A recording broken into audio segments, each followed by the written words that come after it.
Dad. Hey Isaiah. Have you ever wondered about what astronauts have to go through to live in their everyday lives up in space? I do a lot. I think about it a real lot. I even watch lots of YouTube stuff on it and everything else. And why don't we start sort of back from the beginning? Wow, rocket flight and all that goes back a very, very long time. But let's work on modern times. We've got Elon Musk. Elon Musk, yes. And we've got NASA Space Agency, which is a really big thing happening, making it all work. So Australia's starting up their own space agency soon. Really? They're sending up a few satellites soon, apparently. Wow, how about that? That's pretty cool. Check that out. So is New Zealand. New Zealand's got lots happening. They've got their own rocket company over there. That's good. Yep. So, which is awesome. They just send satellites up. They don't send astronauts up, but smaller satellites. So up to 300 kilograms, I think. Yes, but anyway, there you go. So what about Elon Musk? What can we tell people about Elon, since he's pretty well the guru of spaceflight now? That he's now the richest person in the world and taken over Jeff Bezos? Yes, he has. And Jeff Bezos also has his own rocket company, which is... Blue Origin. That's it, Blue Origin. Yes.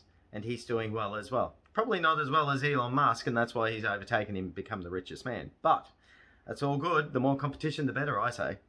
Yeah, you're not wrong about that. Awesome. So, Elon Musk, how did he make his money to be able to start throwing rockets up in space? PayPal, I think? He did. He started PayPal and got things going, and he sold that company. And he's been involved in lots of different companies. He's got Tesla. Tesla's a really big money spinner for him. I think you all know about Tesla, the electric cars. Bitcoin, he's got a lot of those. He has bought a lot of Bitcoin. Which is a cryptocurrency. It is. Yes, there's lots of different cryptocurrencies out there. You should check them out. There's a possibility to make some money out of that even. But let's get back to spaceflight, Isaiah. Yep. So, back in the beginning, it's 2 years for training. To train to also be able to work with your team, I'm pretty sure. To train an astronaut, that Yeah. is. Yes. But I'm sure prior to that 2 years, they had lots of training. I think most astronauts are pilots, possibly fighter pilots of different aeroplanes and all sorts of things. But yes, actually 2 years training to learn how to fly the rocket and how to work the International Space Station and stuff like that. Then you've also got them having to learn to work with a team. Of course. Yes. Because when there's problems, and as we know in life, there's always problems, you've got to keep a level head and then troubleshoot to work the problems out. Yes, so there's lots of movies where there's one. So there's one where, I can't think of the name of the movie at the moment, but when he was on Mars, and Matt Damon was the actor, and he was the last man on Mars. Oh, it's called Martian. The Martian, that's it. Yes, and he had a lot of troubleshooting because everyone bailed on him because, yeah, things were getting really bad. And they thought he was dead. Yes, they thought he was dead, and he learnt how to grow potatoes using... Explosions? No. No, radio... No, using all the people's poo. Ah! Yes, he was mixing that with the Martian soil, and he had to make a special little humidity crib, and so that was the fertilizer. It was a pretty gross fertilizer, I know that, but anyway. Food. But there, so you can learn lots of things from movies as well. I know it might be a bit of science fiction, but still, there's got to be some fact in that. So, what can we tell you? Rockets. Did you know, here's a bit of a fun fact, that there's a product most of you probably know about as RP7 or WD-40. It was originally created to spray on the outside of rockets to stop all the corrosion, because a lot of them are near oceans and stuff like that. So it's one to prevent corrosion, as well as all the fuel inside rockets is freezing cold, so it builds up ice on the rockets. So it helps when you see a rocket launch and you'll see all that white stuff. It's like ice falling off the rockets. It is ice falling off the rockets. It stops it from sticking too hard, so that because that adds a lot more weight. Because water is heavy. Water is very heavy, mate. How heavy is 1,000 litres of water? 1,000 litres of water is as heavy as 1,000 litres. Yes, it is. But it is 1 tonne. So there you go. Fun fact. So a litre, how about that? 1 litre is equivalent to 1 kilogram. Exactly. There you go. There's something different. Yes. There's a nice simple, but that's probably easier than my one. So that's cool. What else can we talk about? So, toilet. Do you know how they go to the toilet in space? Vacuuming and suction. Because as we know, there's no gravity in space, so you're floating around. Imagine going to the toilet in space with the products we have today. You just have poop and stuff all floating around the ISS. Oh, yuck. Yes. That wouldn't be nice sticking on the screen of your your iPad or your iPhone or the computers and everything else they got up there. Yuck. Same Yes. as gluten. You'd be breathing away and actually, ugh. Yuck. It's like when you're in the car and you take a fly. You get a fly down your throat. Yes, but I think it'll be a little bit worse though. It's But really anyway, more sticky. so what do they do? How does it happen? The toilet thing? They use suction and they have these special, what's it called? Like pressurized bags, and they use those bags to suction up the pee and the poo. Ah, It cool. goes into these bags, and then they send it into this big tank, and then they send it back down to Earth to use as fertilizer, Awesome. like cow manure. I know, I remember, actually it was a book I was reading on, I can't think of his name, he's one of the astronauts anyway. But, Neil he said Armstrong? it. No, not Neil, but I think he was on the rocket with Neil. Yeah. But anyway, 17 steps to go to the toilet apparently. Whereas I don't think it takes us 17 steps to go to the toilet, so it's a lot more complex for them. So, yes. Anyway, that's a bit gross. Exercise. Exercise. Do they need to exercise? Yeah, because in space, your heart doesn't have to work as much because it can just pump it through the body. Yes, I suppose, because it doesn't have to push it uphill Yeah. to your brain and everything. So, So wouldn't your heart shrink and then all your muscles shrink because they don't It- need to use muscle and yes, gravity? it would.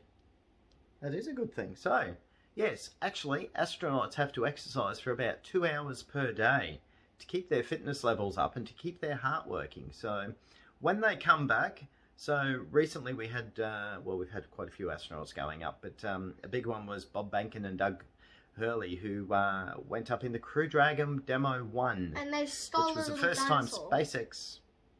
They did take a dinosaur up with Yeah, them. the little dinosaur. They didn't steal it, they took it though. But when they came back for their interviews, they were sitting down. They couldn't stand because they were up there for over 3 months, I think it was. So Their they obviously legs. still got their space legs happening and lost a lot of strength, I imagine. But yes, exercise is very important. It'd like having like a cast on for 3 months, let's just say on your leg or your arm, and then you have to take it off. That's right, because you lose a lot of the strength from that because you're not using that particular limb. But in this case, it's their whole body. Their whole body. Paralyzation, sort of. Hmm. Because when Yes. I was in my cast, I couldn't really use my hand after it was out. Yes, that's right. Got to build all that strength back up. Shower. They must clean themselves. Yeah, they do it using, it's like the water clings to your body in space. Like, in normal time, if you put water on your hand and try to keep it there, it would just go out through the cracks. But in space, water sticks to objects like your body. So they would get their soap, and they would rub their soap through, let's just say, their hair. They'd get their drinkable water, and they'd put their water in their hair. And then the way they get rid of it is using these special ventilation systems, which is pretty cool. Cool. Well, that's interesting because it'd be important to shower. You get a bit Yeah. smelly. I mean, I'm sure it's air conditioned, but you still, even if we live in air conditioning, you still want to have a shower. Can you smell in space? Of course you can smell. But you can breathe. If you can breathe, you can smell. But what would it smell like? What does space smell like? Because people say that space... Oh, actual space. Yeah, because when people come in through the vacuum chambers and stuff, they say it smells like burnt meat or something. Oh, It smells like it smells weird but good. okay. Well, I didn't know that one. So How there about you go. that? How about that? That's awesome. So when they go into space, the major thing, so the place where they go to is the International Space Station. So the International Space Station, I think it can comfortably sleep 5 people. And they're astronauts, but what do they do on the International Space Station? They do a lot of experiments towards cancer research, tissue cells, which these human cells to try and use those for other life on other planets like Mars. Parkinson's disease. They're doing studies on how zero gravity can help with that. Because you're constantly shaking with Parkinson's. This is true. I've also heard that sometimes they let schools send experiments up there. Yeah. And they've even sent up like mice and different little animals that they can do experiments on for the zero gravity. Just watch So, them swimming around in the little International Space Station. Imagine. Oh no, there's a mouse taking all my Can't run cheese. away from the cat, can he? But then the cat has troubles trying to catch him. That'd be Yeah. funny watching a cat running, and it can't go anywhere. Because That's it's funny. just like, I got no gravity. Yes, that'd be funny.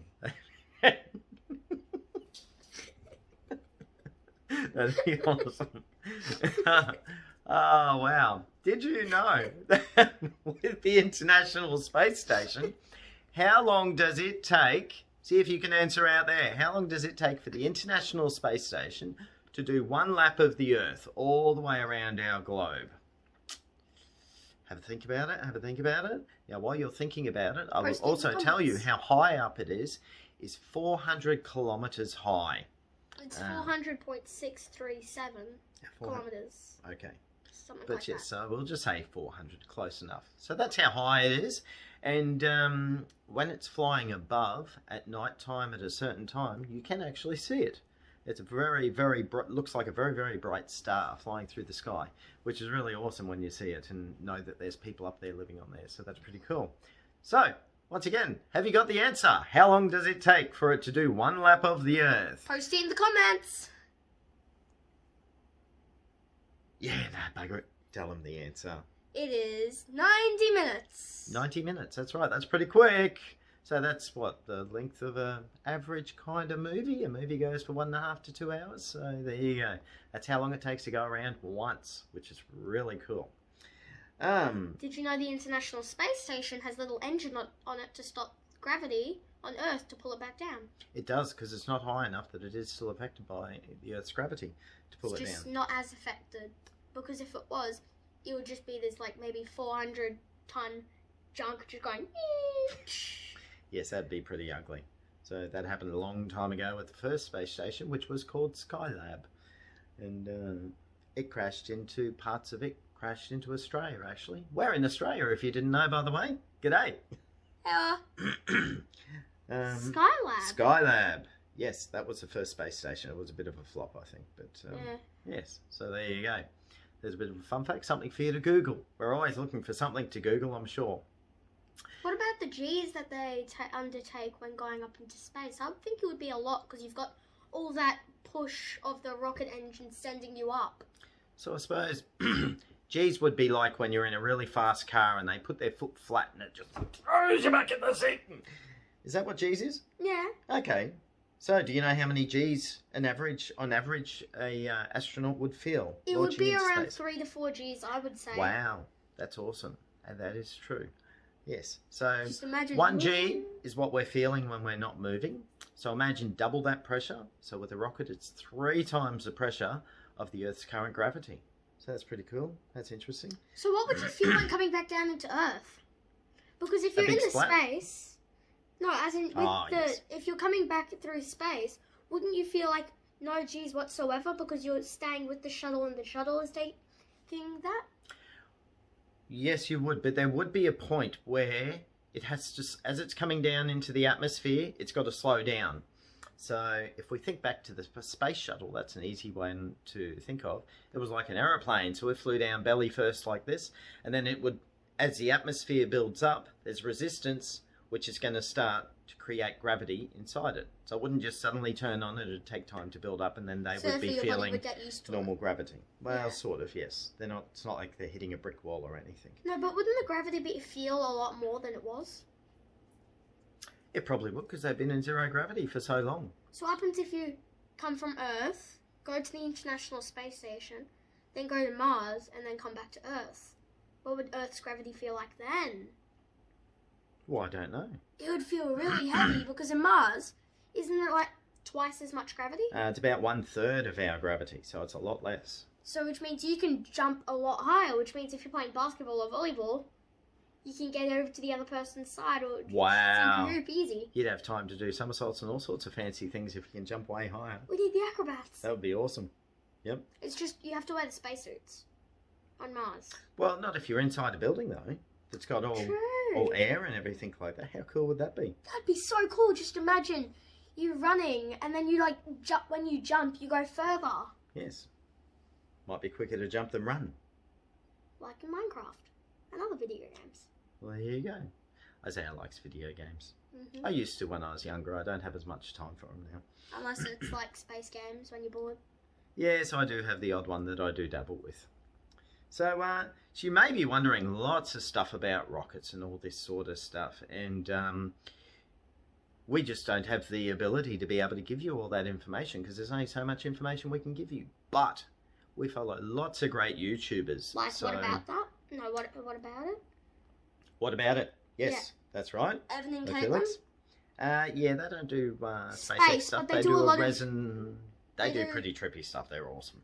And then if you want to know about all your different SpaceX stuff, and not to mention that Elon Musk is building a new rocket called the Starship. I think I may have mentioned it in the last episode.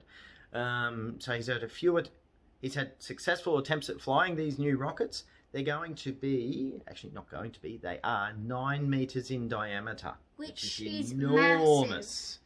You think an average bedroom is roughly 3 meters wide. Imagine So that 3 times 3. Wow, that's huge. It's a massive thing. So, so he has successfully flown it. He's just had some problems with the landing. So hopefully the next time he does it, which is meant to be later this month, hopefully in the next week or two, that he'll be going again. Hopefully he'll stick the landing. But if you're going to Mars in the Starship, right? Mm-hmm. What would the inside be like? Because you would have to be comfy for 7 months because that's the travel time. This is true. And there is different YouTubes on that, what it's going to be Like like the inside bright the side? Starship. We did one video on that, the bright side. Okay. There's lots of people are doing stuff. So one YouTuber that we follow that delivers a lot of information on SpaceX and everything happening is an Aussie guy called Marcus House. So we recommend, there's many of them that all give great information, but that's one that we do follow and support. So look him up, Marcus House. And we want to say thank you to all of the great comments and subscribers that we're getting from our last video. So just thank you to all of you. Yes, thanks. And keep them coming. Suggestions on what you would like to hear from us. I mean, we'll see. We'll research whatever we can to our ability sort of thing. And if you'd like to see something. Oh, and by the way, talking about the space station, you can get the space station in Lego. Really? Yes. Have We've you got built it. Yes, we've built the Lego one. Yes, which is awesome. So what's the next video going to be looking like? I don't know. We'll see what happens in the comments that you throw out there, and we'll have a chat and see what we can come up with. But thanks so much for watching. And who are we? How about that? How about that? Not what about that? That's the other guy. Yeah. How about that? Thanks again, and we'll see you all next week. Bye. Hey guys, my dad's getting a little bit old and his memory's getting a little bit droopy and going out the door. But can you please hit the like so you tell the YouTube algorithm that you like our content, subscribe so that helps out the channel, and hit the little bell icon down below so therefore you are notified when we upload a new YouTube video. Thank you, bye!